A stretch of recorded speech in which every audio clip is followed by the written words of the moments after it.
In these cold streets of Philly, it's 10 to go left any second of the day. When we out here with these wolves, these apes, in this jungle, you never know what might go down. But today ain't your typical trap story. It ain't your typical gangster story. I go by the name SV Twiz, the Hood Blogger. And today, we're going to give you the story of the disappearance of Kada Scott.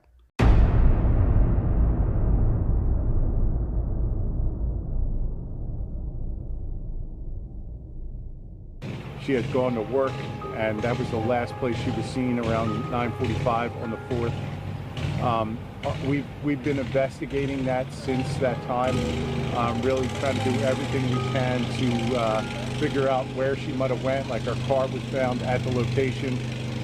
No one has received a call from her. We know her phone is not in operation anymore. So a lot of what we're doing is following the evidence that we have, witnesses that gave us information. Some of that evidence has led us to this area. We've looked in other areas too. This particular area, the Aubrey Arboretum, all right, it's a very large area. It's all wooded area mostly. There's a lot of fences and activity going on in there. So it wasn't very easy to search with just a few detectives. So we enlisted the help of our academy classes. They're here. They were given specific instructions by our crime scene investigation people, and we're just looking in the area. To this point, nothing has been found that's related to the investigation. We found some clothing items, which we have no idea if they're related to this or not, but they were taken just to look into. But at this point, we're just doing everything we can. We try to do that on missing person investigations. We do everything we can to make sure we run down every lead. This particular case led us to this area. It's a very large area, and we had to do what we had to do. It's not the first time we've done this. I've been in the department over 35 years. I've worked in the Detective Bureau a long time. We've done this in missing persons in the past, where we enlisted the help of the Academy. 55 acres. Are you about it? She's been gone almost a week now. No cell phone, no bank, no any trace, right? Yeah, 23-year-old who, you know, is a social media person, as we hear. She disappeared off social media, so it's concerning. You know, any young people today, they can't live without having a phone in their hand. So that's a concern. You left her car behind.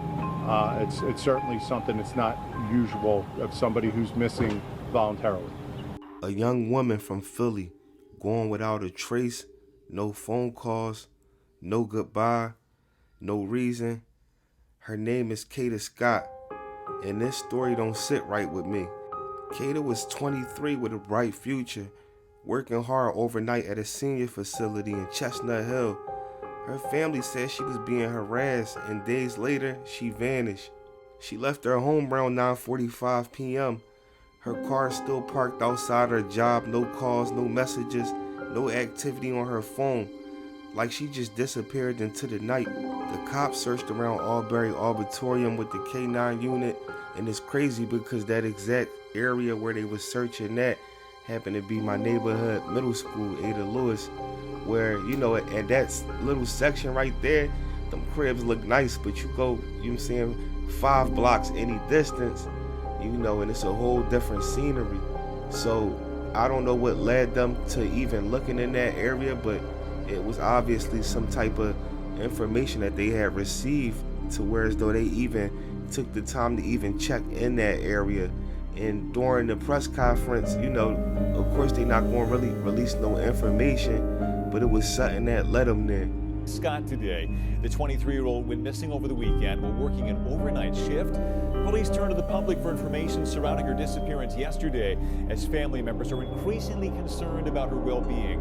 Action News reporter Taronda Thomas live in the neighborhood this afternoon with more on the search today. Taronda.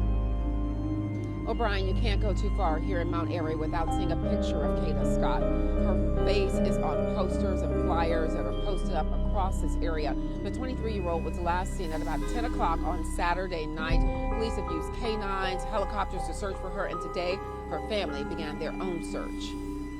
A desperate search for answers. Chopper 6 flying overhead as community members and loved ones of Kada Scott canvassed Mount Airy looking for information that could lead them to the missing 23-year-old. It's been horrible. I just want my baby to come home. Her mother understandably worried after Scott did not return home Sunday morning from her overnight shift at this assisted living facility, the Terrace at Chestnut Hill.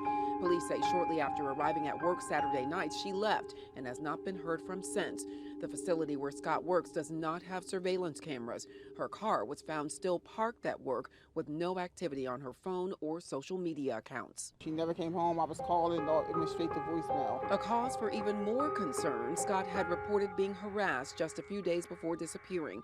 Friends and family covering the area with flyers of Scott, who is a Penn State grad. Police say they have gotten some new tips that they're looking into now, hoping to find her. Please, if you have children, just think of your children. I just need somebody just to help. Even if you don't think it wouldn't help, just anything will help at this point. I have to say this, and this goes for around the world. I understand this is a story from Philly. For those of y'all that's new to the channel, I cover Philly news, hip hop, all of that. That's my lane. What I will say is, being a father myself, and also, being the brother of, my sister, which her life was taken, and it wasn't a kidnapping situation, but she brutally got her life taken. And I understand that, as families, as neighborhoods, whether you a father, whether you a brother, whether you a husband, whether you a boyfriend, we have to make sure that the women, the females, and the children are in a situation to defend themselves when there's no type of male figure around. I don't care if it's the smallest thing as far as mace, or whether that lady chooses to go get her firearm permit or whatever. But it's too many of these instances happening around the world. You go to Walmart or any places, you see how many women are missing. And it even happens to men as well, but definitely not as much. And I don't understand that, even with the school systems, to the simple fact that this school should definitely be protected too. And what I mean by the schools is, let's say for instance something happens at a school, it's no protection, bro. We've seen all types of massacres and stuff happen over and over. So as a country, we supposed to protect our women and protect our children. So just any advice out there, man, anybody, I'm saying, like I said, it's a father figure or whatever, or even women that's coming across this, don't leave out that house without no type of protection. You have to have something. And don't ever follow nobody instructions. If somebody come pulling up, hopping out, and they talking about get in there, I know you can be scared. Do not just go along with it. Don't walk in there quietly. You better scream, bite, kick, whatever.